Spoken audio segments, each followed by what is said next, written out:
everybody. My name is Dan Blakeslee. I'm here at the Parlour in wonderful Providence, Rhode Island, for Motif magazine's Between the Notes. I'm very excited to be here. Thanks for having me.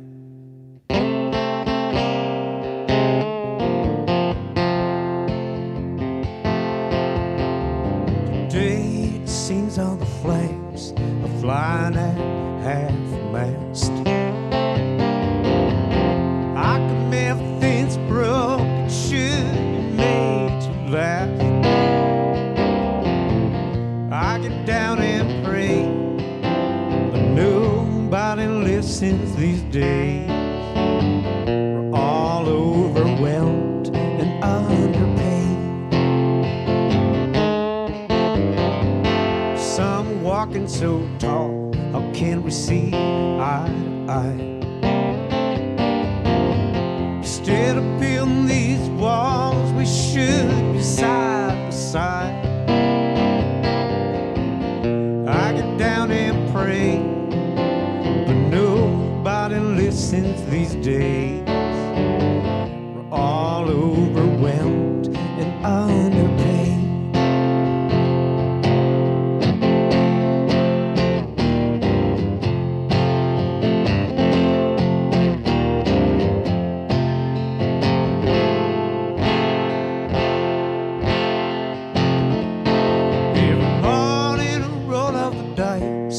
I'll just stay in bed.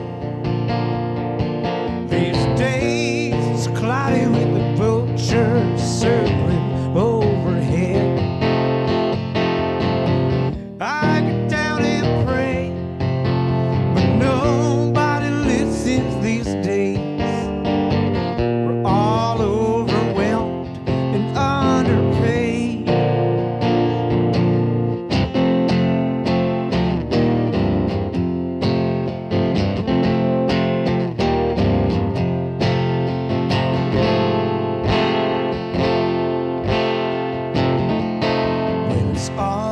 Dried up and gone, we used to be acting cool. When the tears you cry can never fill your swimming pool. I get down and pray, but nobody listens these days.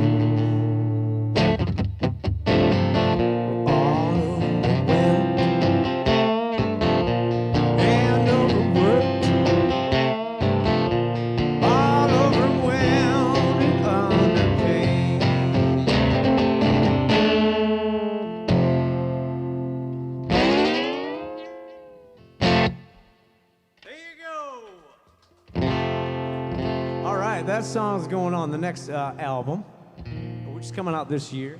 Don't know when exactly, but yeah. I'm gonna do a song that I wrote. So this is the Ocean State, and I figured gotta play a song with mermaids in it. Any mermaid fans out there? Yeah, one on stage, big time. All right. So I wrote this song about me working too hard, not taking enough time off.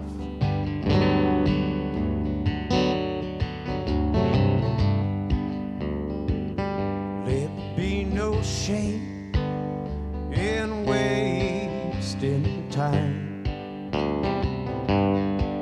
We've all got worries we can leave behind.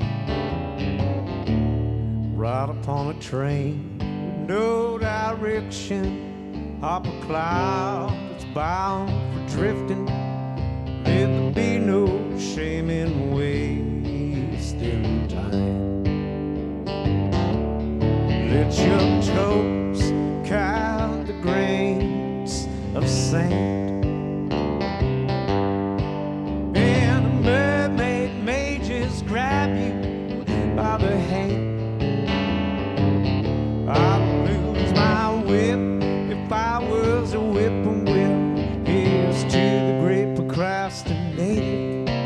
Even alligators know it's not a crock.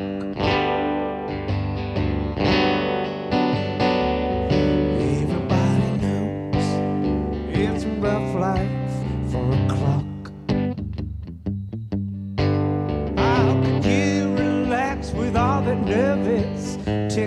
talking. You spend your whole life waiting for a punch, and another when they get back from lunch. Nourishes to flourish, them's the breaks.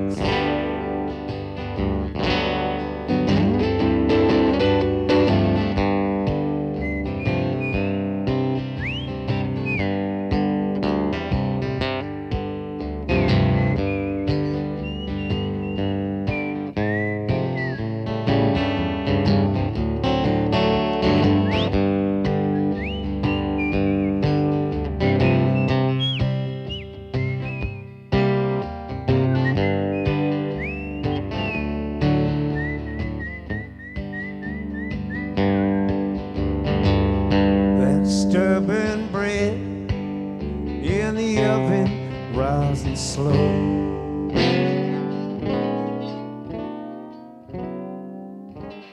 The food of life is smarter than we know. Pie always takes it easy till a clown needs it in the face. Let be no shame wasting pie. Let there be no shame in wasting time.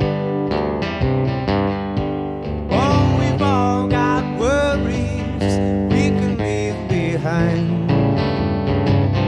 In the afternoon, a little do-si-do, followed by a jelly roll. Let there be no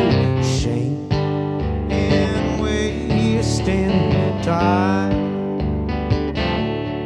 Let there be no shame in wasting time.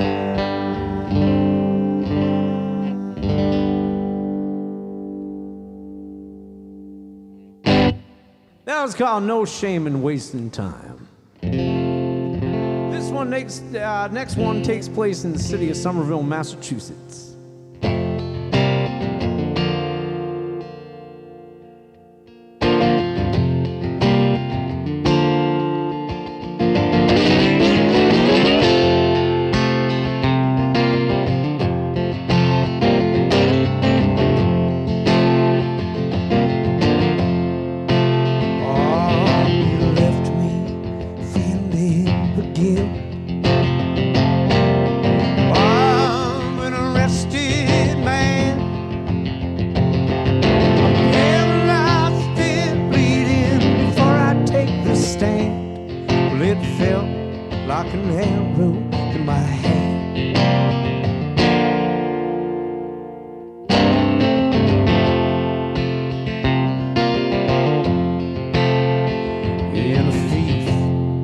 Stolen away upon the day that I set sail.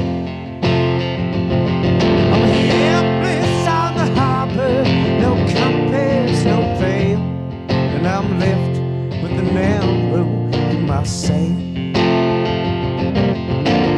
So I'm looking on a hero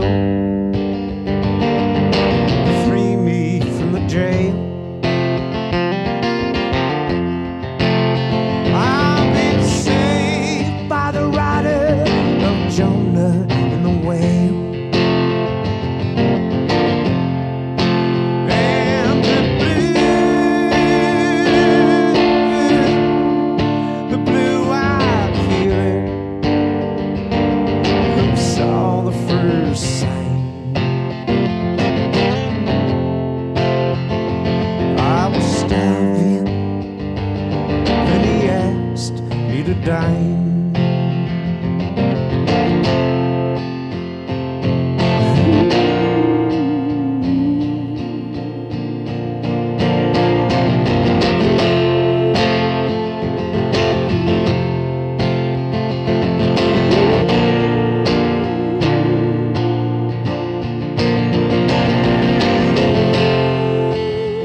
full tower bird, leave it stranded without care. In the Mona Lisa, you can ask the Louvre. The best things, they sometimes need repair.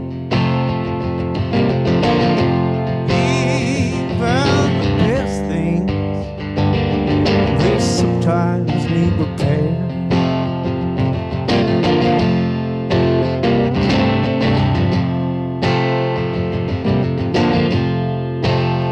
Well, you know where you can find me, my dear. These days are not hard to find. So buy me a letter, don't hand me a fine. Well, I'm living on the Somerville line. I'm living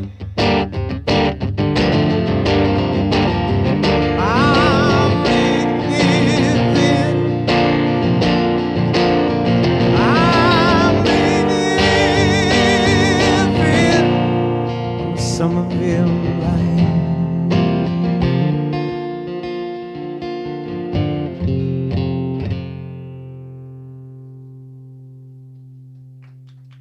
Thank you very much. I'm gonna do one more. My name is Dan Blakeslee, and I wrote this song. I'm gonna tell you the story behind this one. I was playing a show up in the White Mountains in New Hampshire one wintry evening during a blizzard, and everyone that was at the bar, which is hardly any people, had left except two gentlemen, and they were sitting kind of far away from me. I was taking my dinner at midnight after playing 3 hours. I was kind of sitting there, and I heard every word they said. And one of them said to the other, my lover, she gave me a white horse named Valentino as a gift. And then I butted into that conversation because I was like, man, that's the craziest thing I think I've ever heard. So the guy filled me in on his story, and it just blew my mind. So this one goes out to Marvin and his horse named Valentino.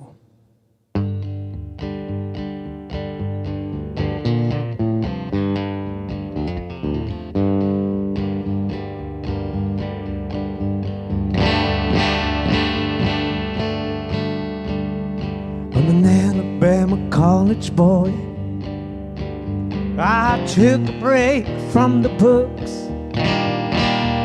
I met me a girl who coming with them right. That pretty little thief, my heart she took. It was at the Canadian border back in 1985. She gave to me the pure white horse. This is why I am alive. Oh, Valentino, my lightning speed. Oh, Valentino, my friend indeed. Why'd I have to watch you bleed?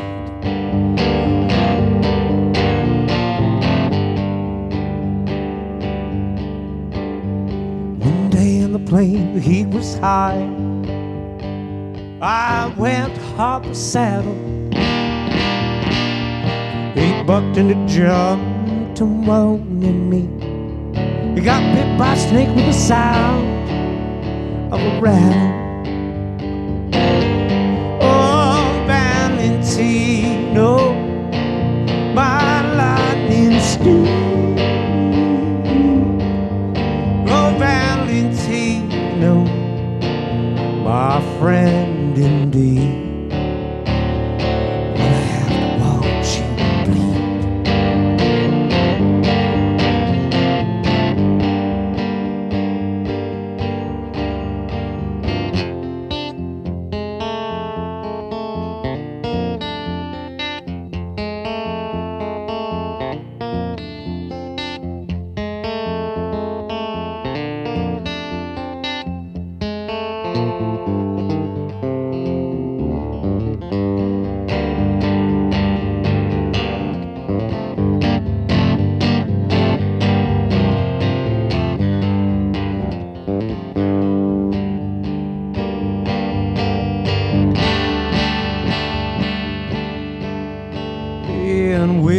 my companion slowly dying. After 2 long years, he did succumb to the snake bite venom. I'm getting on my denim, headed back to the south, gonna use my thumb. Oh, Valentino, my lightning steed. Oh, Valentino, my friend indeed. Why'd I have to watch you bleed?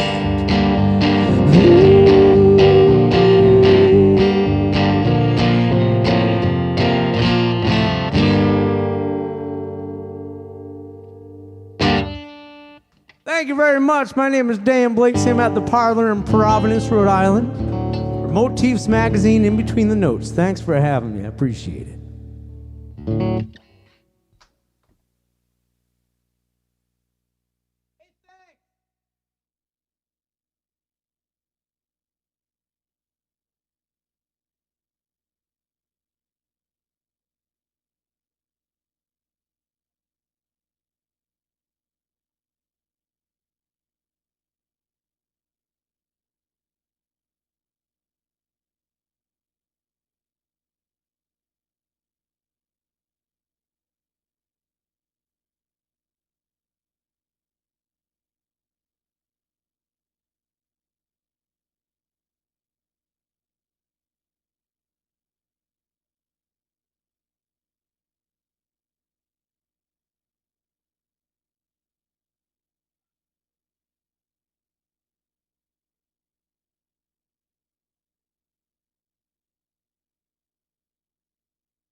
Hello, welcome to Motifs Between the Notes here at the Parlour. Hello.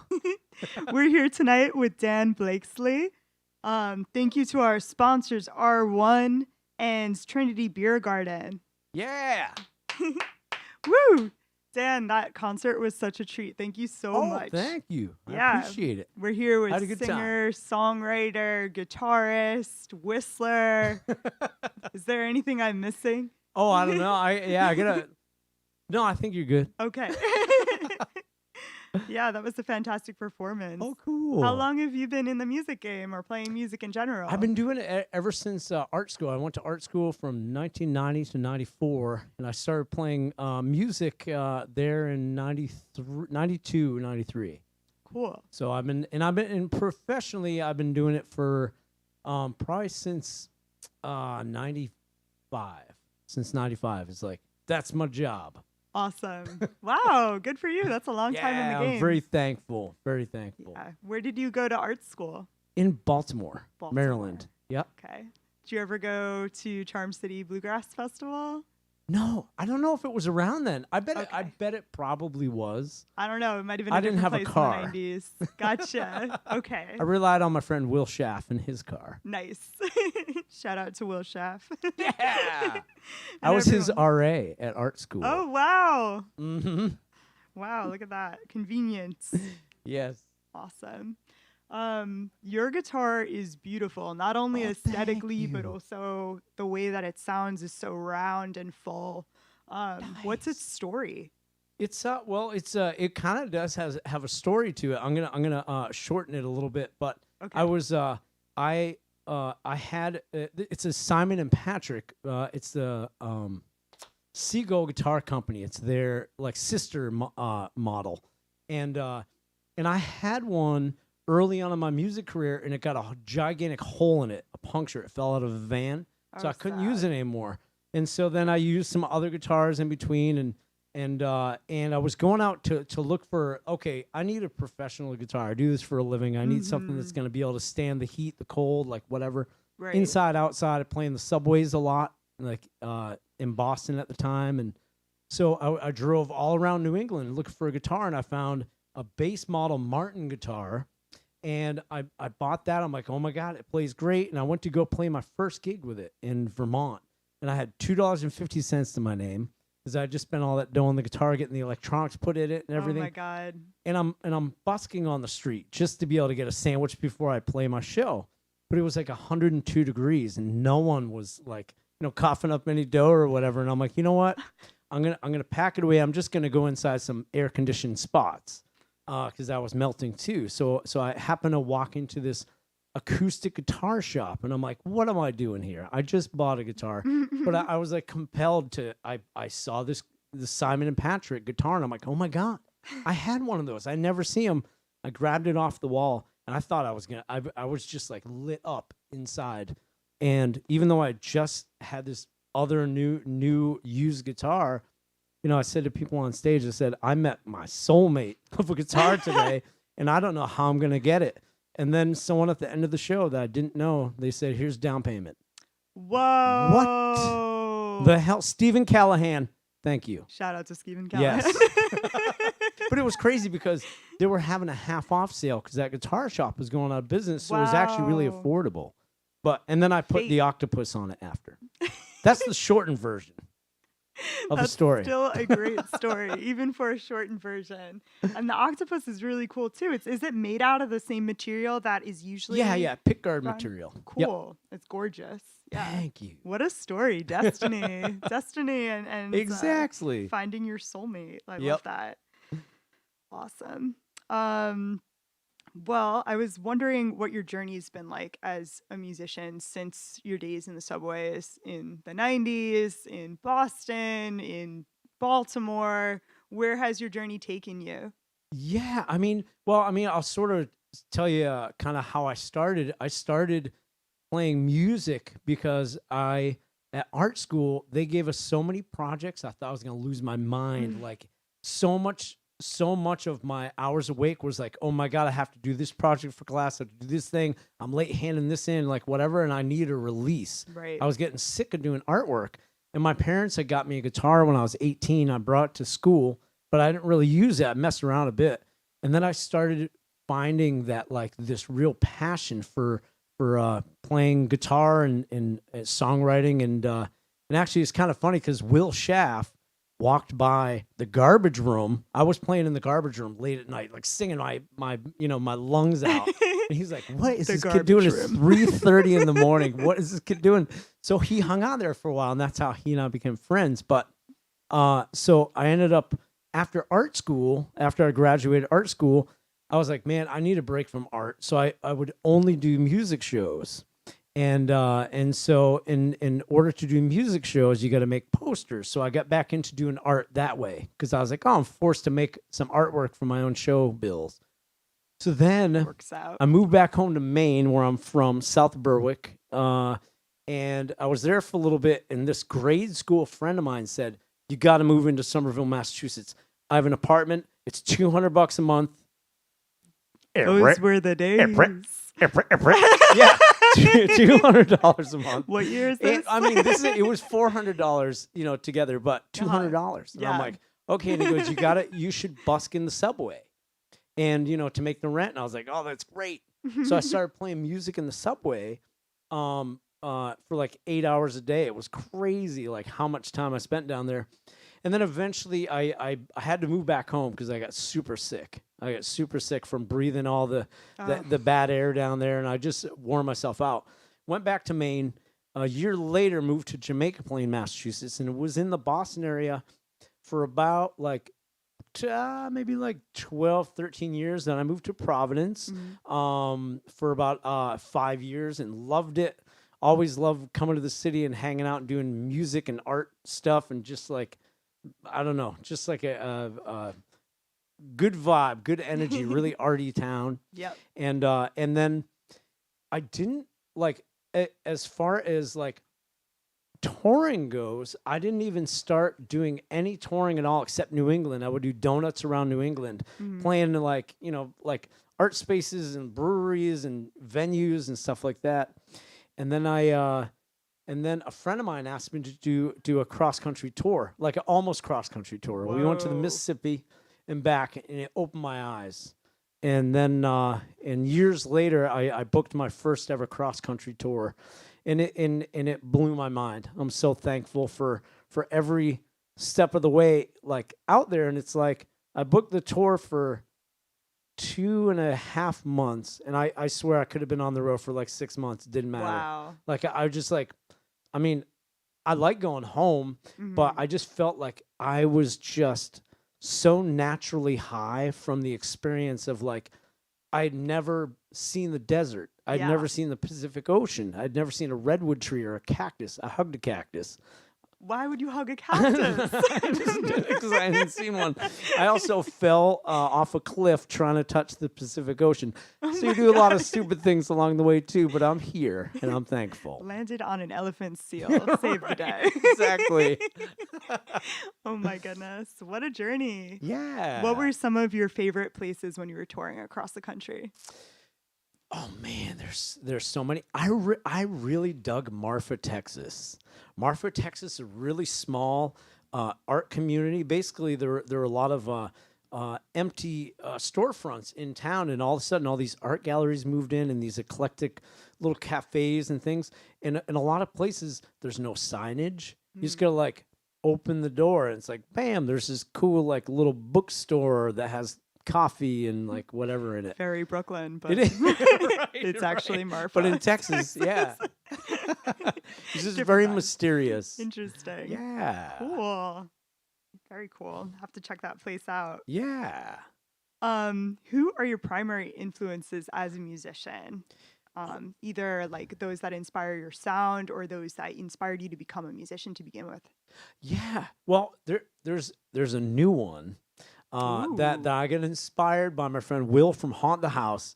The guy's name is Baby Gramps, and it's like Popeye coming to life, and he sounds like an orchestra, and it's him with his steel string guitar from like early like steel string guitar, making all these crazy sounds like And it's like watching a cartoon. This guy Wow. is so good. His songs are fantastic.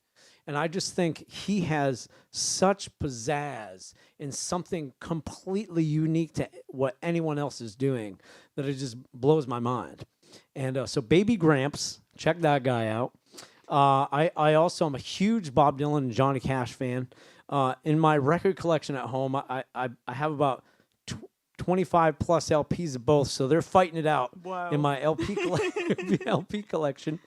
And I'm a huge Michael Hurley fan too, and he's just fantastic. Like outsider folk musician, 60s, 70s, and he's doing stuff today too. Just fantastic. Very cool. I'll have to check him out. Yeah. Yeah.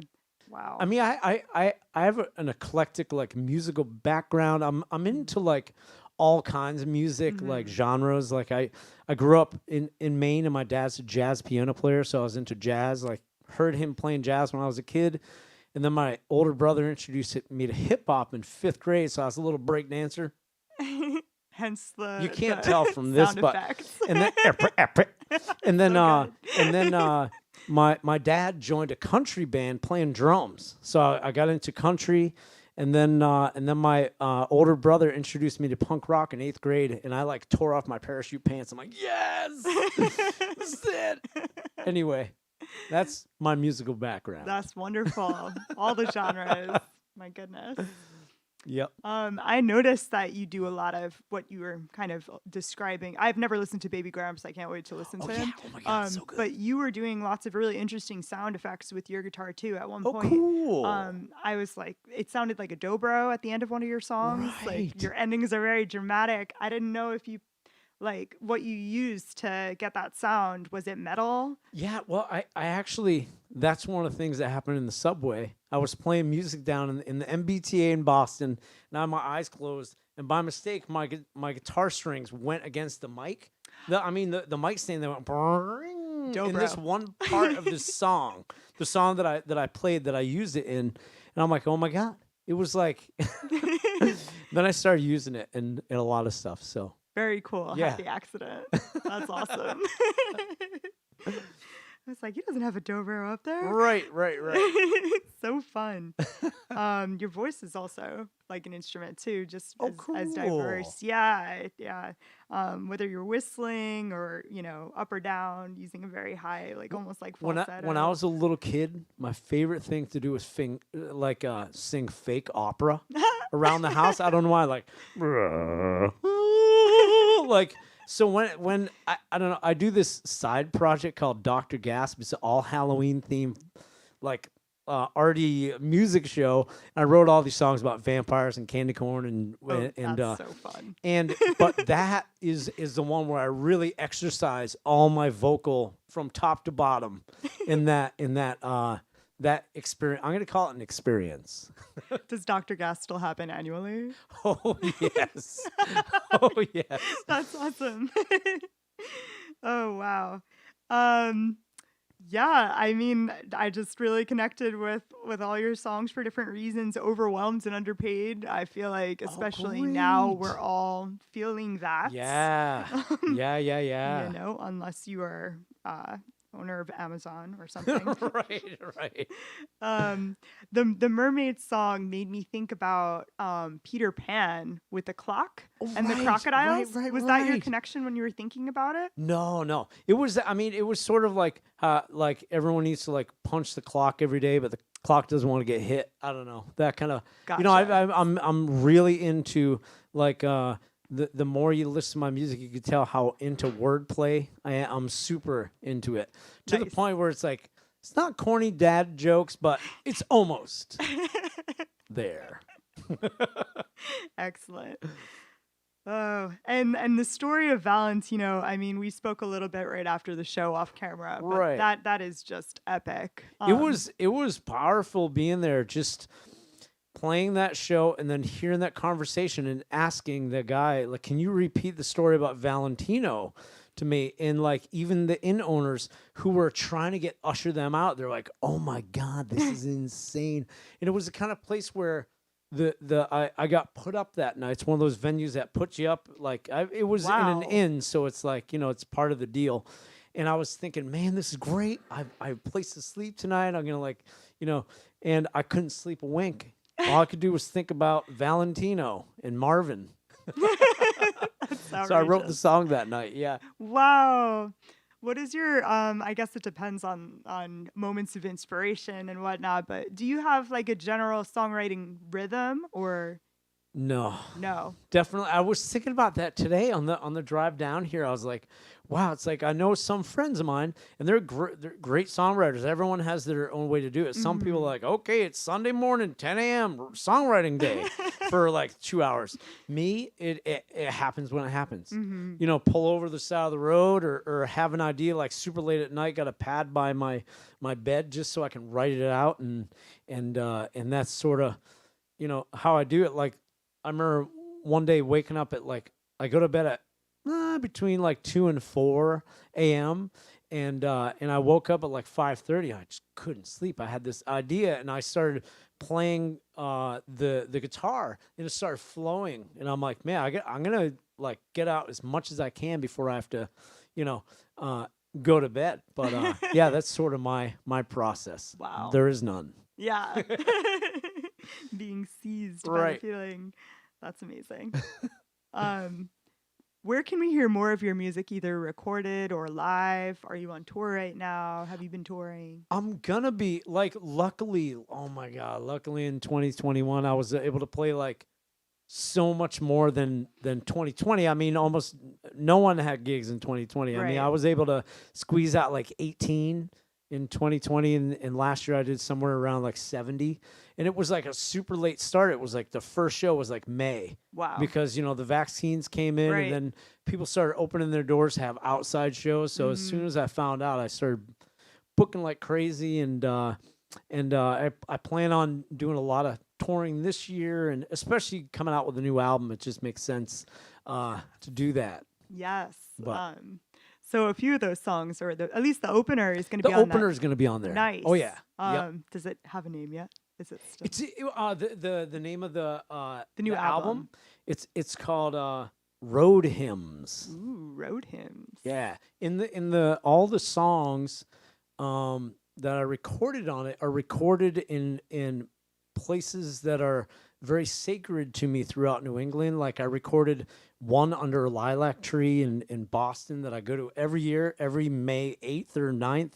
I go to this one tree and hang under the lilac tree all day. That smells amazing. And it does smell amazing. So I recorded one there, and then I recorded one in a chapel in Maine on an island, and then I recorded one by my favorite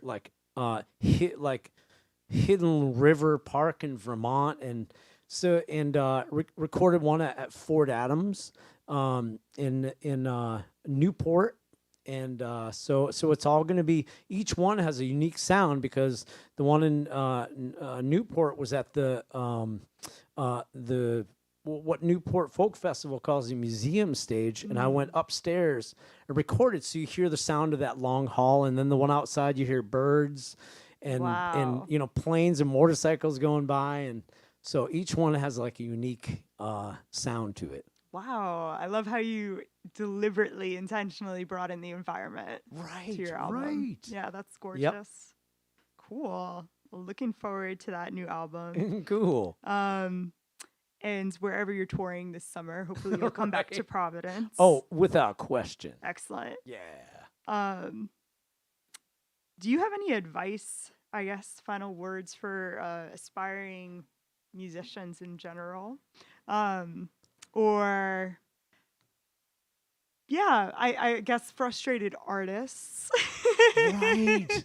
Right. As well here in the Providence community Right, who feel burnt out.